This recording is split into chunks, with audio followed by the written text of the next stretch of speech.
Hey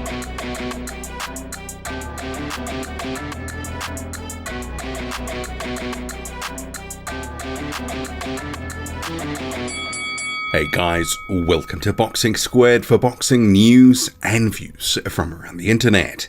Welcome to 2023, and the first video for the year for the Boxing Squared YouTube channel will be a prospect watch.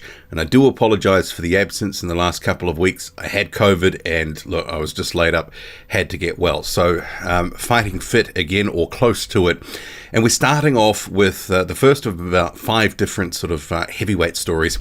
So you've got youth prodigy Moses Itauma turning 18 and signing with Frank Warren. You can see here on screen, so this is the official press release from Frank Warren. We'll quickly go through it. And I'm not going to profess to know a huge amount about Moses Itauma, except to say he's basically won everything at the youth level. He's turning pro, and there is going to be an announcement about his first professional fight coming on January the 5th UK time. So we'll just get down here to his comments. So he recently won the World Championships, but Etoma, who turned 18 just a couple of days before this announcement, says, "It's exciting for me because Frank Warren has been on the circuit for many years and is the man for the job. It's going to be good and it's exciting times. For me now, it's about stepping up quickly, really. I never really took up boxing to win world titles. I literally just kept going to the gym because we were like a little family at St. Mary's ABC. It's just good fun, and then I started winning national titles. About 2 years ago, I felt the amateur game wasn't really for me, and I started to grow out of it. I don't think I'm special, but I realized I was good at boxing probably when I started sparring Lawrence Okoli when I was 14, 15 years old and was holding my own.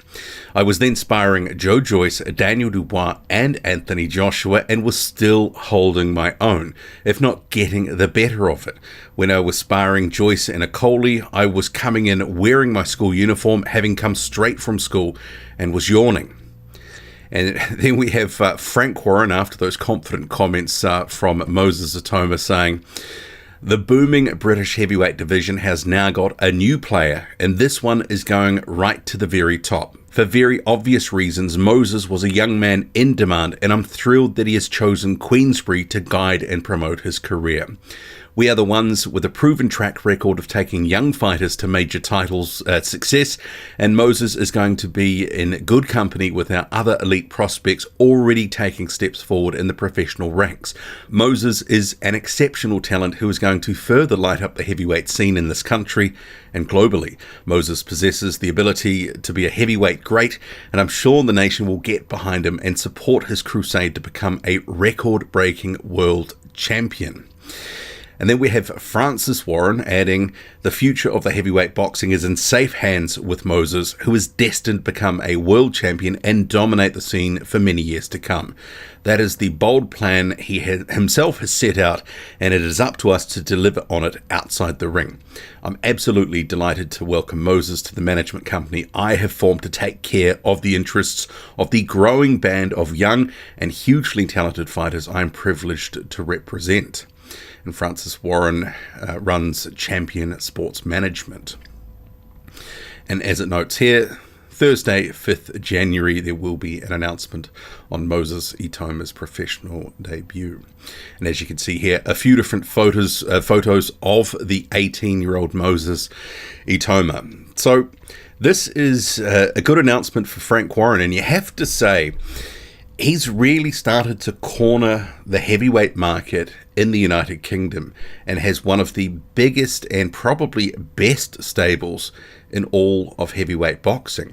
There was a time a few years ago where you had Matchroom with a slew of fighters, but they've shed most of them after going to DAZN full-time. And, you know, a lot of those mid-tier heavyweights that they used to have are gone. They've got Anthony Joshua. They've got a few others coming up as prospects. Johnny Fisher is one. Guys like Dillian White and Derek Chisora are really on fight-by-fight deals, so not necessarily part of the stable as such. Whereas if you look at Frank Warren's stable, which is the guys that are signed to him on a full-time promotional basis, you've got Tyson Fury, Daniel Dubois, David Adelaide, Joe Joyce, Also, they have further down, but for some reason they don't have a photo of him, Boma Brown. He was signed a few months ago. In 2021, Frank Warren also announced that he had an interest in Peter Milas and also Zan Kossobutski, that he was co-promoting Kossobutski. Although the Milas and Kossobutski deals, unclear if they're going to be utilized. It doesn't appear so, that they have, at least to this point in time. Not to say it won't be, but Frank Warren has got some succession planning coming through. Guys like Joe Joyce, 37 years old, Tyson Fury, who's already retired once or a couple of times, and is talking about potentially retiring again in the not so distant future. They're going to be sort of out to pasture at some point, and you've got to have guys coming through. So a good signing here, seemingly all the talent and raw potential to do something. Do I expect it to be, too much too soon? No. I think Frank Warren is going to take his time, and the fact that he's 18 and developing, he's going to need some seasoning, and he's going to just need to keep developing in the gym apart from the sort of easy softball lobs he's going to get early in his pro career. I'm not expecting him to be rushed. As the old saying goes, it can take years to build up a heavyweight, but just 10 seconds to tear one down. And I think maybe with the recent, I guess you could call it a misstep with Daniel Dubois against Joe Joyce, where that kind of went all awry for Daniel Dubois, I think that someone like Frank Warren is going to make sure, if he really believes that Moses Itauma is going all the way, that he will certainly be careful with how he builds him. Moving on, Richard Torrez, who's really getting a push by Top Rank. He's going to be highlighted on a card on February 3rd that's going to be headlined by Emmanuel Navarrete and Liam Wilson. So guys like Nico Ali Walsh and Emiliano Fernando Vargas, they will be on the untelevised portion, but you've got Torres in a 6-rounder on the main card. No opponent as yet. So far, Torres hasn't been taken more than 3 rounds. He was taken that distance by Ahmed Hefni in his most recent fight. But not much to sort of say about what is going to be in terms of the opponent. But given the level that it's been at so far, I'm not expecting it to be too tough. Although Ahmed Hefni, for his 3rd fight, was actually decent matchmaking. Hefni had been in a really good fight with Dakari Scott earlier in 2022. So, not so... So it does appear that Top Rank is invested in Torres, and obviously they've given Jared Anderson, who is currently the #1 heavyweight prospect, coming through. And actually, how much longer can we call him a prospect? Because he had a very good win in 2022 over Jerry Forrest, absolutely just decimated him. And Top Rank's Bob Arum is saying that he expects big things for 2023, that he will be a top contender to the title in 2023, going on to say this is going to be a big year for Jared. He's coming along.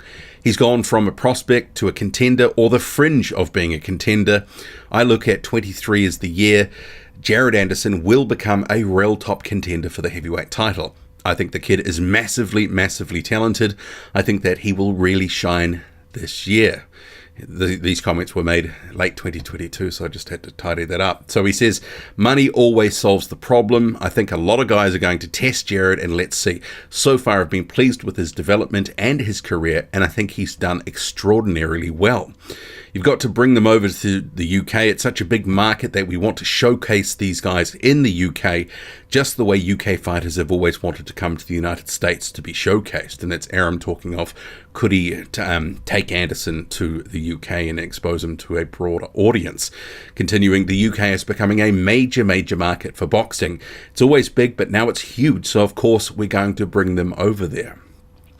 And I think with Tyson Fury, most likely, if the undisputed fight happens either in the UK or if it happens in the Middle East, you're going to have Jared Anderson on the undercard. He was meant to be on the undercard of, what was it, the Dillian White fight, but I think he got injured and ended up having to pull out of that one. He's had good opportunities to showcase himself in the past couple of years. They've really built him exceptionally well. They've given him a good push, the right test at the right time, and he just blitzed Jerry Forrest, announcing himself to the division that, look, he's not to be trifled with. And you think with the guys that Forrest had previously faced, no one had done Forrest like Jared Anderson did. But obviously with Jared Anderson, the defense is always a question, because he is open to being hit, and if he just thinks he can just wear something and walk through punches of guys as he continues his rise in the heavyweight division, he could get caught and seriously hurt. Nick Campbell, he's reflected on his loss to Steve Robinson, where he was stopped inside 4 rounds near the end of the bell. Earlier in the round, he had been dropped, and very heavily, by Robinson, and Robinson just put it on him for the rest of the round. And about 2 or 3 seconds left, and the referee jumps in and waves it off. So you can maybe make an argument, could Campbell have got to the end of the round and had that minute, but he really wasn't defending himself or throwing anything back, and that's kind of the issue. So it's kind of one of those on-the-fence calls. I'm not so mad about it. I think it's a different scenario to the Daniel Dubois and Kevin Lerena one, where Lerena was still throwing punches. But in terms of Campbell, this is what he had to say after the loss on social media. I'm absolutely devastated.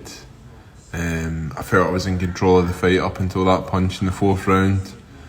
And the ref stopped it with 3 seconds to go, but it's on me. I should never have left it up to him to make that decision.